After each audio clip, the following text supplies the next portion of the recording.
सुप्रभात बच्चों। जीव विज्ञान की क्लास में आपका पुनः एक बार स्वागत है। पिछले क्लास में हम लोग विकसित जंतुओं में इंक्लूडिंग ह्यूमन बीइंग, जिसमें मनुष्य भी शामिल है, के रक्त परिसंचरण तंत्र की चर्चा किए थे। और आपको याद होगा कि ऐसे जंतुओं में रक्त परिसंचरण तंत्र के 3 इकाइयों पर हम लोगों ने ध्यान केंद्रित किया था। मैं बताया था कि इस परिसंचरण तंत्र के 3 मुख्य घटक हैं, जिसमें पहला घटक रक्त, दूसरा हृदय और तीसरा रक्त वाहिनियां थी। आज हम लोग इसी रक्त या ब्लड के बारे में कुछ फंडामेंटल बातों को जानेंगे, फिर रचनात्मक दृष्टिकोण से रक्त का अध्ययन हम लोग करेंगे। सबसे पहले हम लोग आज रक्त के बारे में जो फंडामेंटल तथ्य हैं उस पर चर्चा करें। तो विकसित जंतुओं में उनके लगभग सभी उपयोगी हो या हानिकारक हो उत्सर्जी, जितने भी पदार्थों का परिवहन होता है, पदार्थों का परिवहन, उस परिवहन का माध्यम रक्त ही है। चाहे हमारे पोषक तत्व हो, उत्सर्जी पदार्थ हो, हार्मोन हो या फिर गैसीय आदान प्रदान हो, सभी पदार्थों के परिवहन का माध्यम रक्त है। इससे आप समझ सकते हैं कि रक्त हमारे शरीर के लिए कितना इंपॉर्टेंट है और कितना इसकी भूमिका महत्वपूर्ण है। दूसरी बात जो इसकी प्रकृति से आधारित है कि यह एक तरल संयोजी उत्तक है। 9th क्लास में आप लोग उत्तक का वर्गीकरण देखे थे, जिसमें विभिन्न प्रकार के जंतु उत्तकों की चर्चा हुई थी, जिसमें यह रक्त जो है तरल संयोजी उत्तक है। संयोजी उत्तक तो है ही, लेकिन इसका जो भौतिक अवस्था है वह लिक्विड फॉर्म में होता है, तरल संयोजी उत्तक है। अब संयोजी उत्तक का क्या अर्थ है? तो इसको इस रूप में आप देख सकते हैं कि रक्त जब प्रवाहित होती है, यह अपने प्रवाह के क्रम में शरीर के सभी उत्तकों का संयोजन करती है। मतलब शरीर के सभी उत्तकों को आपस में जोड़े रखने की बड़ी भूमिका यह रक्त निभाती है। इसलिए इसे संयोजी उत्तक के रूप में जाना जाता है। इसकी रासायनिक प्रकृति के बारे में जाने तो यह लाल रंग का है, क्षारीय है।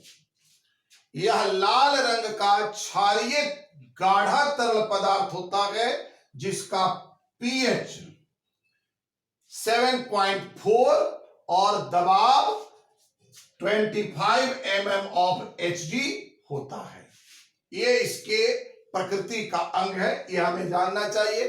खासकर ऑब्जेक्टिव क्वेश्चन के दृष्टिकोण से ये 2 बड़े इंपॉर्टेंट बातें हैं जो कई बार पूछे हैं, बार बार पूछे जाते हैं।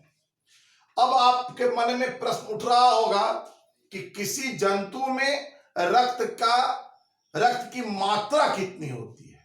एग्जैक्ट फिगर तो संभव नहीं है निकाल कर उसको मेजर किया जाए, लेकिन जो वैज्ञानिक अनुसंधान है उसके आधार पर जो निष्कर्ष है कि सामान्यतः किसी भी जंतु में, कोई भी जंतु हो तो उसमें रक्त की उपस्थिति संबंधित जंतु के कुल वजन का 6 से 10% होता है। मतलब अगर कोई 50 किलो का जंतु है तो उसमें उसी हिसाब से 3 किलो से लेकर 5 किलोग्राम तक रक्त की उपस्थिति होगी।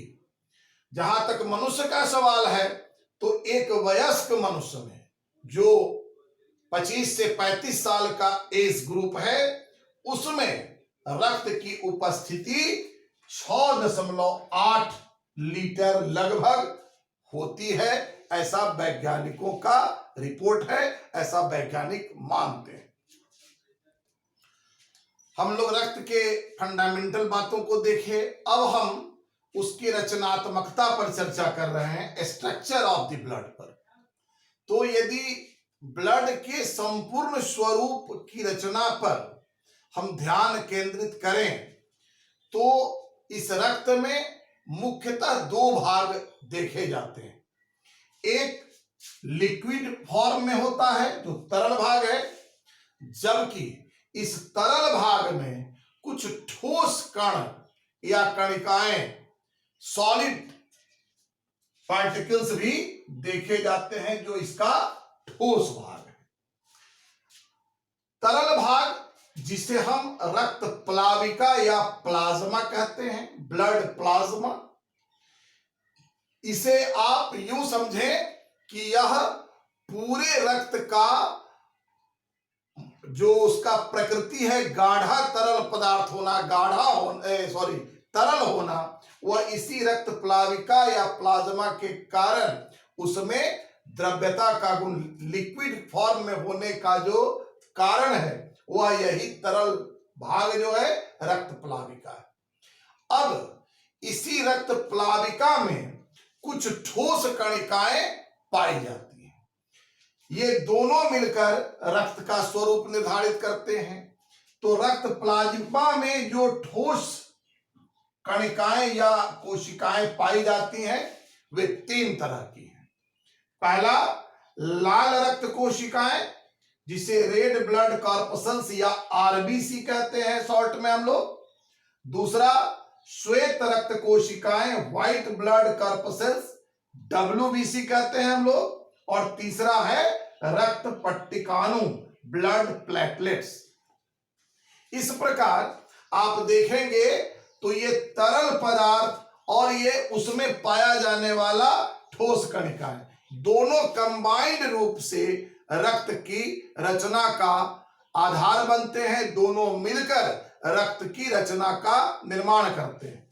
अब हम बारी बारी से रक्त प्लाविका या प्लाज्मा का और इन ठोस कणिकाओं का अलग अलग अध्ययन करेंगे कि उनके निर्माण में कौन कौन से पदार्थ होते हैं और उनकी भूमिका क्या होती है। हम लोग रक्त के दो घटक देखे, एक लिक्विड फॉर्म और दूसरा सॉलिड फॉर्म। लिक्विड फॉर्म को हम लोगों ने क्या नाम दिया? रक्त प्लाविका या रक्त प्लाज्मा।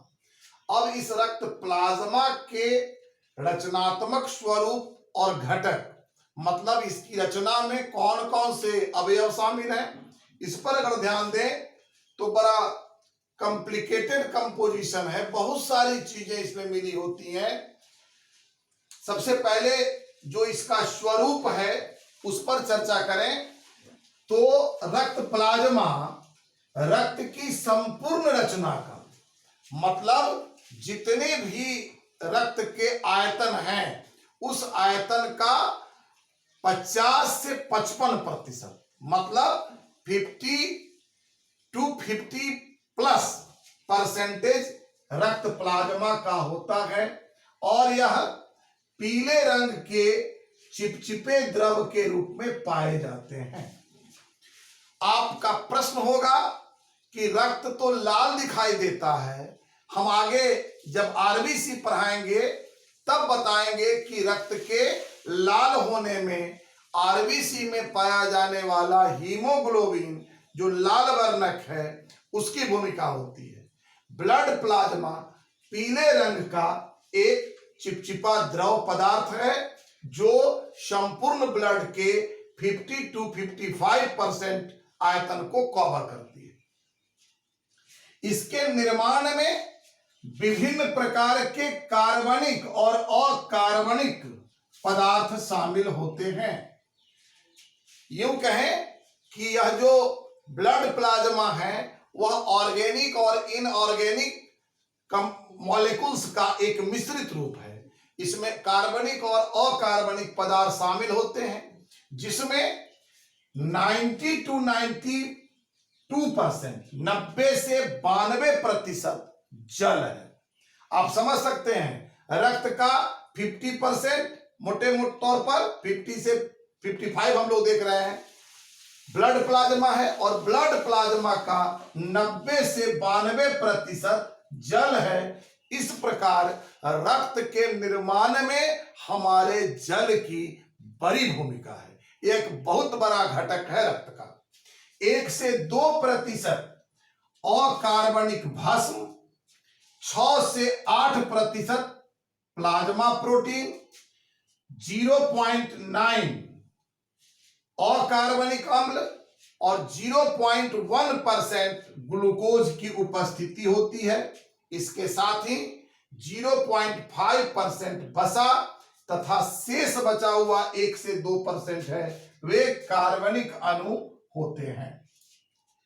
इसमें हम जिस प्लाज्मा प्रोटीन की बात कर रहे हैं उस पर अगर ध्यान दिया जाए तो ये क्या है, तो ब्लड प्लाज्मा में जो प्रोटीन पाया जा रहा है वैसे प्रोटीन जो रक्त प्लाज्मा में उपस्थित होते हैं उसे प्लाज्मा प्रोटीन कहते हैं। और इसमें इसके निर्माण में कई तरह के प्रोटीन शामिल हैं, जिसमें एल्ब्यूमिन 4%, ग्लोब्यूटिन 2.5%, फाइब्रोनोजेन 0.3%, पोपर्टिन एवं प्रोथ्रोम्बिन 0.03% और हिपैरिन प्रमुख है। ये सारे प्रोटीन आपस में मिलकर 6 से 8% प्लाज्मा प्रोटीन की रचना करते हैं। एक बहुत ही महत्वपूर्ण तथ्य आप लोग सुने होंगे सीरम, जिसका हमारे मेडिकल साइंस में बहुत ही उपयोग होता है। आपको मैं बता दूं कि ये सीरम क्या होता है। रक्त जब जमने लगते हैं तो उससे फाइब्रोनोजेन अलग हो जाता है। रक्त जमने के क्रम में प्लाज्मा से फाइब्रिनोजेन जो घटक है वो अलग हो जाता है, और इस प्रकार फाइब्रिनोजेन रहित वैसा प्लाज्मा जो फाइब्रिनोजेन से रहित है, मतलब जिसमें फाइब्रिनोजेन नहीं है, ऐसे प्लाज्मा के स्वरूप को हम सीरम कहते हैं। ये हमारे चिकित्सीय उपयोग में, मेडिकल साइंस में बड़ी महत्वपूर्ण भूमिका निभाती है। कई तरह के बीमारियों के अनुसंधान में सीरम का उपयोग होता है, और ये सीरम प्लाज्मा का वह स्वरूप है जिसमें फाइब्रिनोजेन नहीं होते हैं। अब हम रक्त प्लाज्मा के कार्य को देखेंगे। रक्त प्लाज्मा के रचनात्मक स्वरूप को देखने के बाद अब प्रश्न ये है कि ये रक्त प्लाज्मा करते क्या है, इनका कार्य क्या है। तो मोटे तौर पर आप समझ सकते हैं कि रक्त के जो भी कार्य हैं उसके क्रियान्वयन में रक्त प्लाज्मा की ही बड़ी भूमिका है। बाकी जो ठोस कणिकाएं हैं, आरबीसी, डब्ल्यूबीसी और प्लेटलेट्स, वे अपनी अपनी भूमिका करते हैं जो आगे हम लोग देखेंगे, लेकिन मुख्य रूप से रक्त के जो कार्य हैं वे रक्त प्लाज्मा के सौजन्य से ही संपादित होते हैं।